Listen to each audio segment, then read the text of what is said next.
ዴይታይም ስኬሪ ስቶሪ። ይሄ ታሪክ ከፎሎወሮቼ መካከል አንዷ ያጋራችኝ ነው። እንደተለመደው ስም አልጠቅስም። ወደ ታሪኩ እንሂድ። ከታሪኩ በፊት ለማስታወስ ያህል እንግሊዘኛ ቋንቋ ክላሳችን ኦንላይን ላይ እየቀጠለ ነው ያለው። ሶ ከቤታችሁ ሆናችሁ እንግሊዘኛ ቋንቋ መማር የምትፈልጉ በኦንላይን የትም ሳትሄዱ ማለት ነው በግሩፕ እና በፕራይቬት አድርገን ክላስ አዘጋጅተንላችኋል። የትም ሀገር ሆናችሁ የትም ቦታ ሆናችሁ የትም አካባቢ ሆናችሁ ነው መማር የምትችሉት። መናገር፣ መጻፍ እና ማንበብን ያጠቃልላል ማለት ነው። ትልቅ ዲስካውንት ላይ ነው ያለው። የአንድ ሳምንት ዲስካውንት ነው እና ኢትስ ቢግ ዲስካውንት።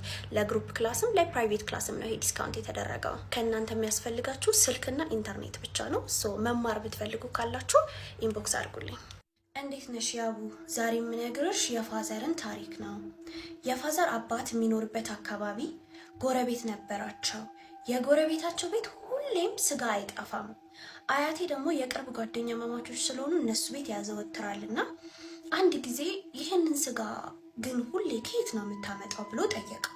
ሰውየው ሚስጥር ነው አሳያለሁ፣ ግን ለአንድ ሰው ብትናገር ዘር ነው የሚያልቀው ብሎ አለው። በሄድክበት ሁሉ ይከተልሃል፣ ስለዚህ በሚስጥር ያዘው አለው።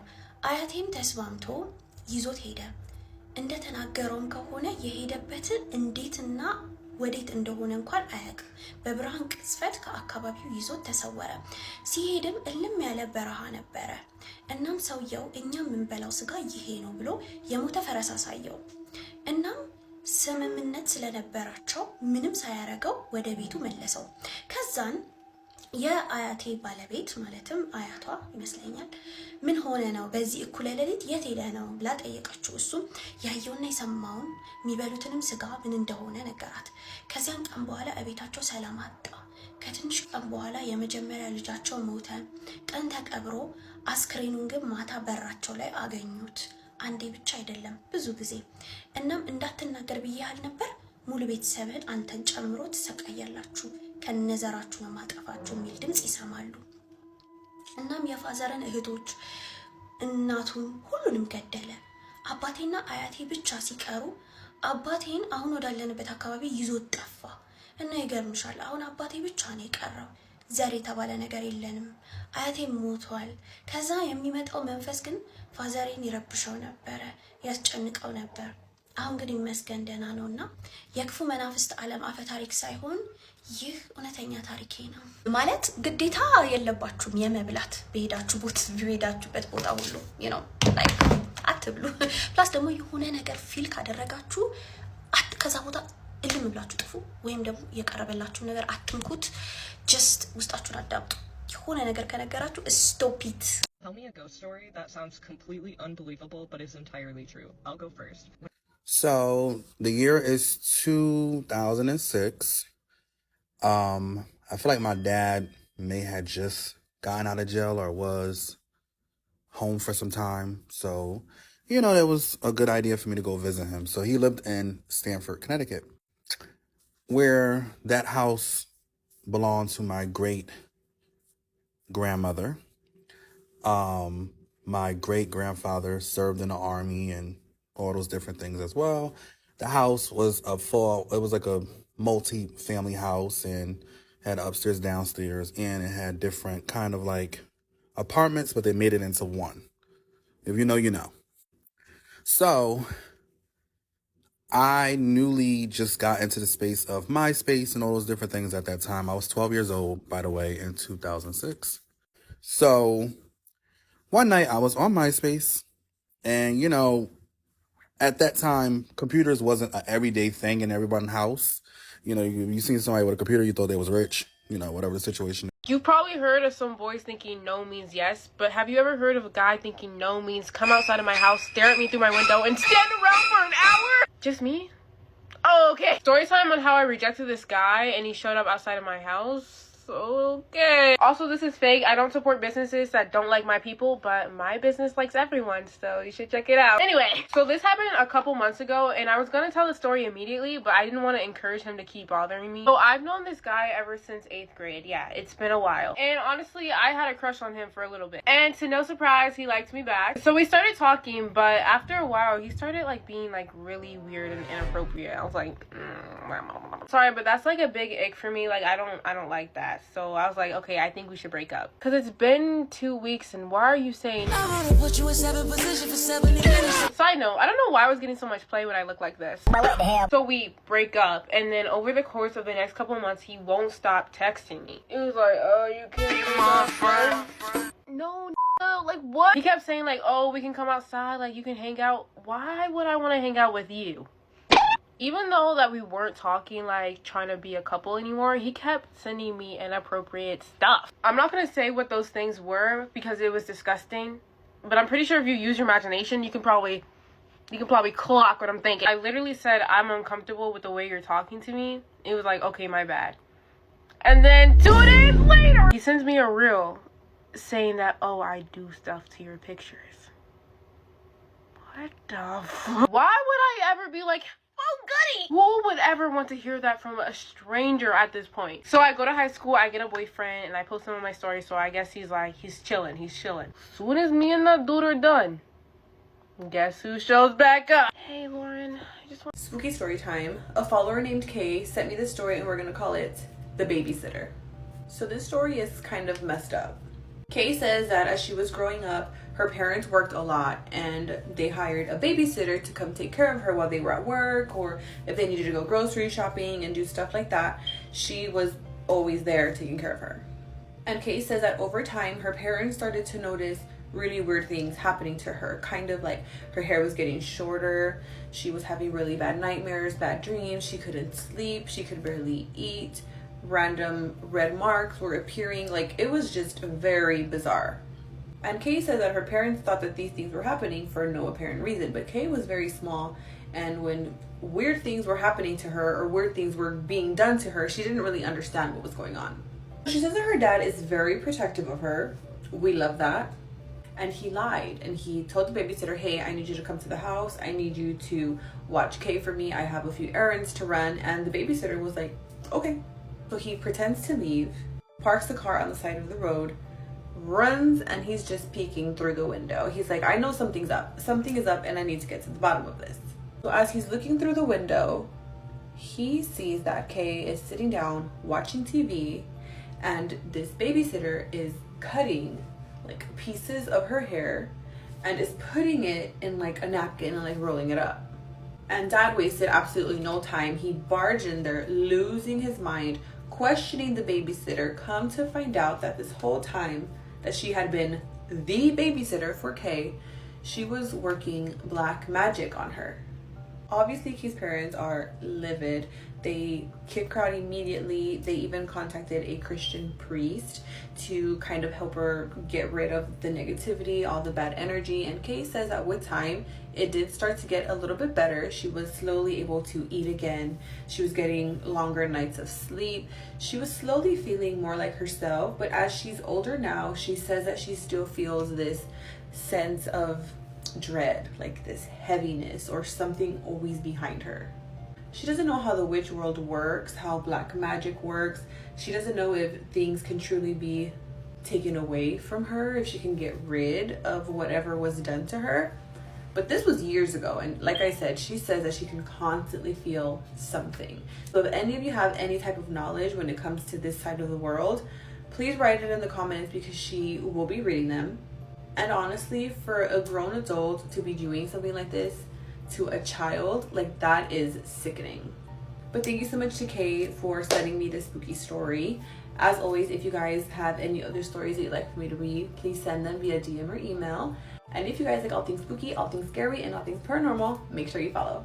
This is why I don't read any stories about demons at night. I haven't even started the video and there's already stuff happening, so if you're new here, hi. I usually talk about some pretty scary stuff, and I have an email where anyone finds this page can send me their ghost story. I get a lot of submissions, and a lot of them are about ghosts and mimics and paranormal happenings like that. There are a select few stories where I genuinely cannot describe the way that it makes me feel. And for context purposes, I have done topics like this before, and I actually have talked about the very first story that I got about demons and a demonic entity being in this person's home. I have read the second scariest story that I have ever read, and I will get into why. And I'm going to sound absolutely crazy. I don't want to give specifics of this thing because it freaked me out so bad, and it had repercussions on my boyfriend, to the point where I didn't even think I was gonna make this video.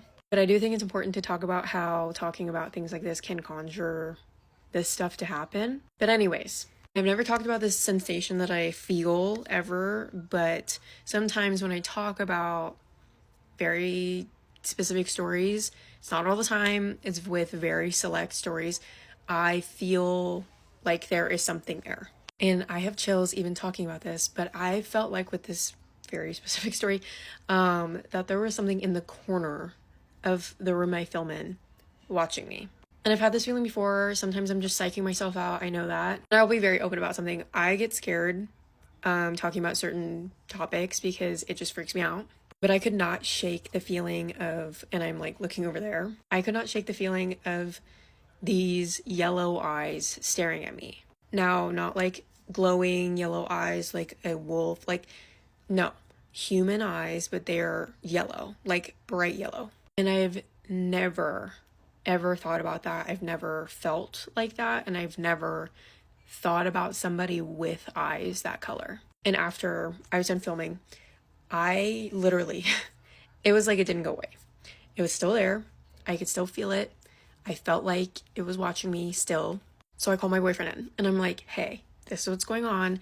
I feel like there's something here. I feel like it's watching me, and it has these yellow eyes. And to him, seeing is believing, and we've talked about that before on this page. And he was like, I see you, I understand why you're scared, but it's just a story. Like, until something happens to me from something, like, it's not gonna scare me. And my heart dropped in that moment, and I said, don't say that.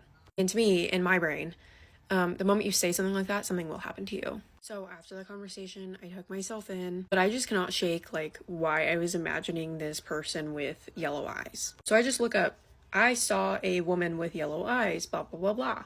And if you've been here a long time, then you know I do not believe in coincidences. And in this circumstance, it just fit too well with the whole demonic thing, the yellow eye. Like, no. I don't tell my boyfriend that. He comes to bed later on. Everything's fine. We normally don't sleep with all the lights off. I like to have a lamp on because I am admittedly scared of the dark. And in the middle of the night, I wake up to him choking. And it started off as like a cough. And I woke up from his initial coughing, but he abruptly sits up, starts gagging, stands up, and is hunched over, like trying to breathe and collect himself. I look at the time on my phone, just very curious on if I'm going to be able to go back to bed or not before I have to get up for work. 3 a.m.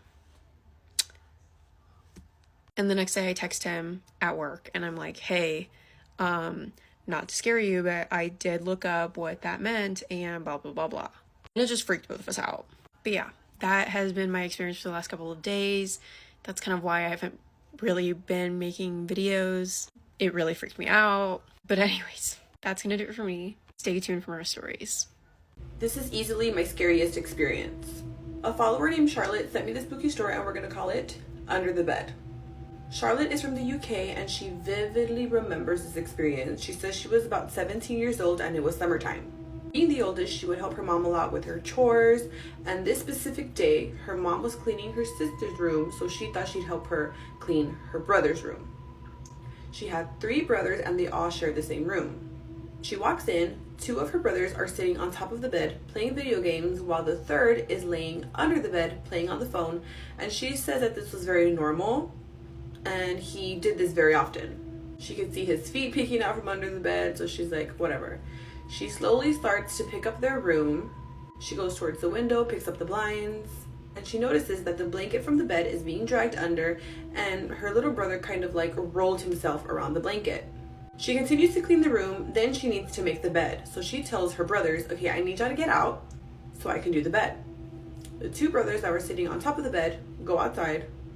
The brother that's under the bed stays in there, but she needs him to get out because she needs the blanket to fix the bed. She kneels down, she budges him, he doesn't want to move, he doesn't want to get out. She pinches him, she tries tugging the blanket from him, nothing. So she's over it, she yells for mom. Mom comes in and she's like, what is going on now? What are you yelling about? And she's like, he doesn't want to get out from under the bed. he doesn't want to let go of the blanket and I need to make the bed. So mom is like, who's under there? She says, Alex. We're gonna call him Alex. Her mom kind of makes a face and she's like, that's impossible because he left a little over an hour ago to the neighbor's house to go play. And she says that immediately her heart sank. She looks under the bed, grabs the blanket, and it comes out like nothing, light as a feather. She's freaking out because she's like, there's no way. She goes, lifts the mattress to look through the bars that are under there, and there is literally nobody there. Now remember, she saw his feet, she saw his silhouette playing with the phone, she saw the blanket being rolled around, she's tugging the blanket isn't moving, she's pinching him, but there's nobody under the bed. She says she never left the room, so it was impossible for him to leave because she was literally right there, right by the bed. And she could physically feel a body underneath that bed. She says this is the scariest experience that she's ever had, and she has no idea how to explain it. What do you guys think? Thank you so much to Charlotte for sending me this spooky story. If you guys have any other stories that you'd like for me to read, please send them via DM or email, and I'd love to read them, and I will see you guys in the next spooky story. Bye! Can we show them the older homestead? Yeah, let's go. As you know. No, it's not. No, it's not.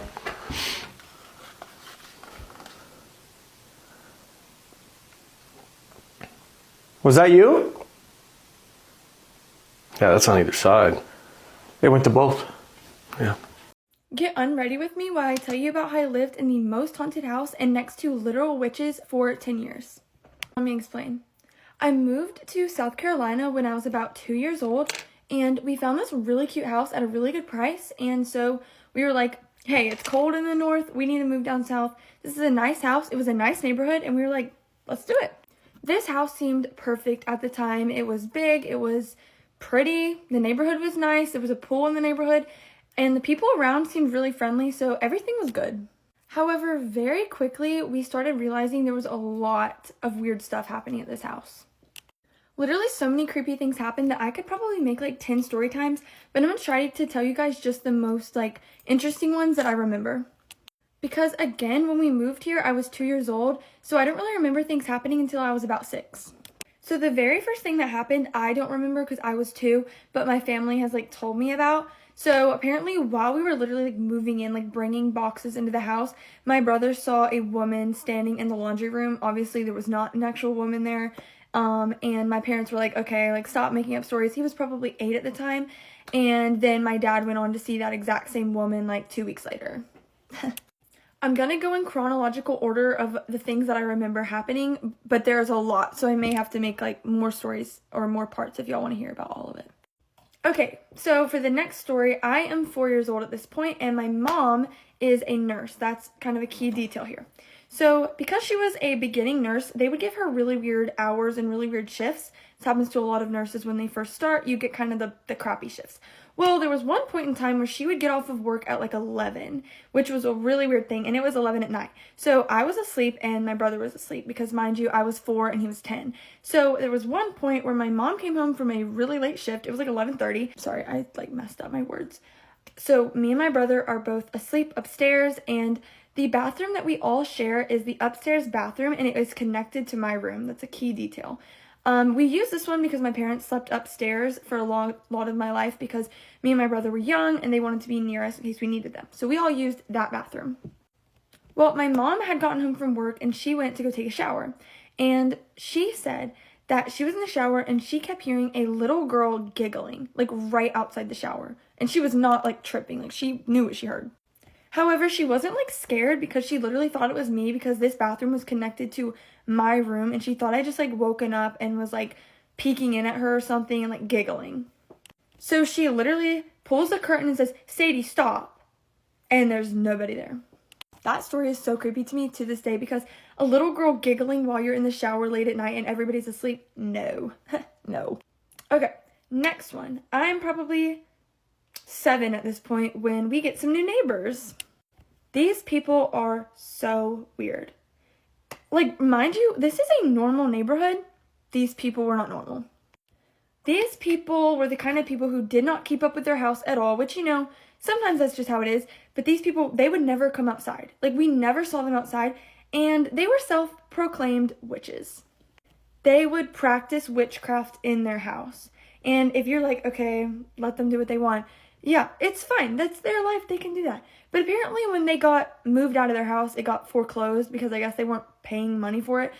The, like, wood of the floor in the house, they had carved a pentagram in.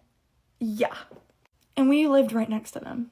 Anyways, shortly after they moved in, and I don't know if any of this is connected to them, I'm just saying, like, they're over here casting spells, my house is super haunted. Maybe a correlation, I don't know. Also, we lived right next to a pond, and I know that, like, water has something to do with all of that. Again, I don't really know any of this, I'm just, like, what I've heard. Anyways, I was about 7 years old when this next thing started happening to me, my brother, and my dad. We would wake up every single night, and we would see in the corner of our room a dark, like, tall shadow man with a top hat and two, like, white glowing eyes. This one scares me so much. I haven't seen this in years, but sometimes when I'm in bed at night, I'll look in my corner and I'll just be so scared that I will be seeing this thing because I saw it so much of my life as a kid. And me and my brother and my dad all saw it in that house for years. I don't know what it is. It never did anything. It just stood there and watched. Creepy.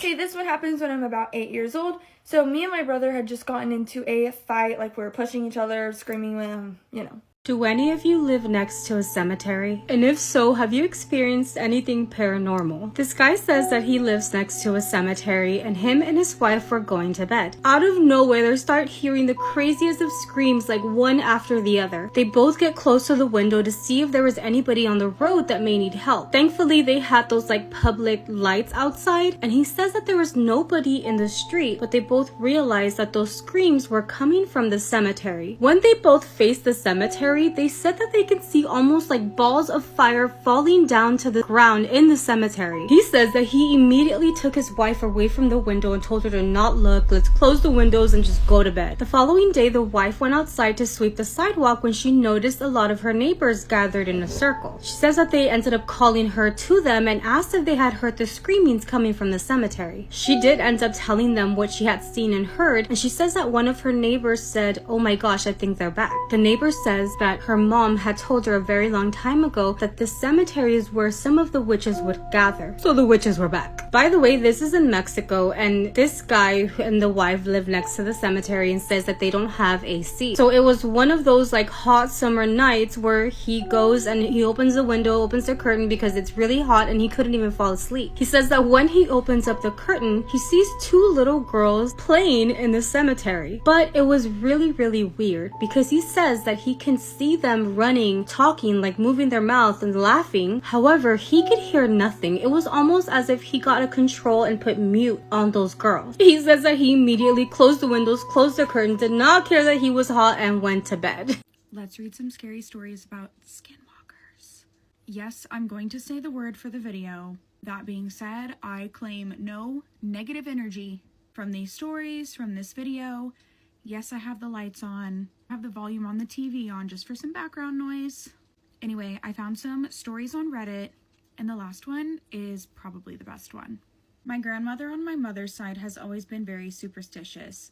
For lack of a better word, she's not religious, but she does believe in a lot of paranormal stuff. Her mother was full-blooded Navajo and her father was Irish. Either way, she'd never been anywhere east of Montana and she grew up in Nevada.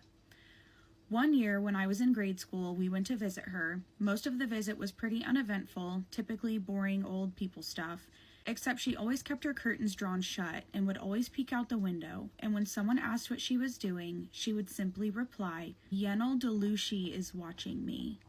This went on nearly for the entire visit, until a few days before we were due to leave.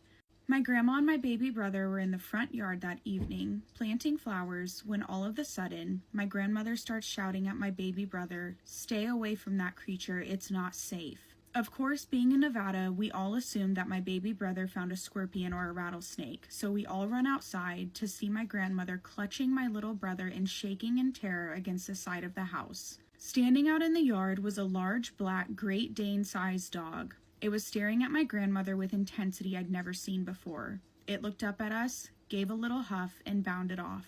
I don't remember if it moved unusually fast or not. but do remember it had really deep yellow eyes. When my mother asked my grandmother what had happened, she kept repeating, "The Yenel Delushi has found me." She moved a couple weeks after that. So this happened about 12 years ago. My family owns a farm in the heart of an Indian reservation. One winter, I was home for Christmas taking care of the farm while my parents were away Christmas shopping. As I was home by myself, and way late in the night, I hear all of the cows start freaking out. I knew it had to be the wild dogs that are rampant in the area, so I throw on some boots and head out to the field. This was a perfect scenario for a horror movie. It was cloudy, but there was a full moon, and it was breaking through the clouds just right to light up all of the snow. I ran out into the middle of the field. Just in time, I see two dogs. They were standing up facing each other and fighting. So I pump a shell into the chamber of my 12 gauge, and then it happened. The two dogs heard the rack. They both stopped, looked over at me, and ran away on their back legs. Immediately I froze, and every ghost story about skinwalkers and all the other native legends I grew up with flew through my mind. This didn't happen to me, but happened to my uncle. He is Mexican and Native American. This happened in the Mojave Desert in Southern California. He was driving around with his girlfriend late at night, and they saw something that looked like a huge black dog on the side of the road. He slowed down, and the dog began crossing the road. Instead of walking like a normal dog would, this thing moved like a toy rocking horse. He said it stopped in the middle of the road and stared right at them, and its eyes had a red glow. My uncle is the most badass person I know, and it scared the crap out of him. Back in 2019, I went on a missions trip with my old church's youth group to Montana. We went on a Native American reservation for 2 to 3 weeks. It was right before I started my freshman year of high school, and everyone was around that age, and it was getting close to sundown, and we had decided to play manhunt. The area of the reservation we were on had an open field that was surrounded by the woods, and I decided to go as far as I could. I was hiding, and I heard one of my friends who was on my team calling my name, and it sounded far away but in the opposite direction of our camp setup. So I started going towards them, and I kept hearing it, but it constantly sounded further away. I kept going until I saw a decrepit deer. I was about 150 yards away from our camp at this point and turned around and booked it without looking back. By the time I got back to camp, I saw everyone chilling, doing their own thing, and I went up to the person who I heard calling me, and they said that they had stopped playing 10 minutes before I came back, and they just thought I was in the bathroom at one of the porta potties the whole time. I had an old friend who was a skeptic, but for whatever reason, he seemed to believe in skinwalkers. Turned out, he lived in a pretty big hotspot for them as a kid and had other childhood friends who had extreme experiences. I had gone over to his place relatively late one night, and we got to talking about creepy shit. He mentioned that one of his childhood friends couldn't mention the word, or she would apparently start vomiting without fail. I thought nothing of it and moved the conversation along. Around 2 to 3 a.m., he wanted to go smoke by the river near his apartments. At one point, he's talking about something traumatic and starts to sing for whatever reason. Meanwhile, I'm looking across this river towards the other side of the street and see a giant dog running down the path with no owner and no collar. I tell my friend, and he sees it too. It looks at us and suddenly shifted into what looked like a hairless dog, and then into a mountain lion with bent legs, and then into a fully shaped naked person on all fours, but its face was completely mangled. We both started running back to the apartments, and we watched this thing track us through the bushes with glowing eyes and the cracking of branches. We got back to the apartment, and we were absolutely floored and shaken up. Bro had no idea how to process it, especially since he was high. One of the creepiest things I've seen for a while, and I'll never forget it. I'm scared now. What the fuck was that? Bro! What's going on around you? I don't know. I'm frozen. I am frozen. Did the window Sean. break? Mijn telefoon zei dus elke nacht om precies 3:17 word wakker en het werd steeds enger. Oké, babes, luister, dit is een verhaal dat ik jullie ga vertellen. Ik dacht echt dat ik gek werd en het werd gewoon steeds enger. Dus elke nacht precies om 3:17 kreeg ik een melding op mijn telefoon met word wakker. Geen app erbij, geen afzender, helemaal niks. Oké, dus in het begin dacht ik, dit zal vast een glitch zijn of zo. Maar toen het 3, 4, 5 nachten achter elkaar gebeurde, dacht ik, nou, dit is geen toeval. Dit is gewoon, I don't know, the universe wants to tell me something of zo. Ik begon gewoon bang te worden voor die tijd. 2:17. Dus ik mijn hele telefoon checken, mijn instellingen. Op een gegeven moment denk ik zelfs nog dat ik die melding zelf had gezet of zo. Maar ik kon me het niet herinneren. Maar toen gebeurde er iets waar ik echt kippenvel van kreeg. Op de 6e nacht werd ik dus wakker voordat mijn telefoon afging. Dus voor die tijd. Geen idee waarom, maar het werd gewoon een gewoonte, I guess. En precies weer op dezelfde tijd kreeg ik precies dezelfde melding. Maar deze keer hoorde ik dus iemand anders ademen in mijn kamer. En op dat moment wist ik dat het niet mijn telefoon was, maar iets anders. Wil je weten wat er daarna gebeurde? Like en comment deel 2 voor deel 2.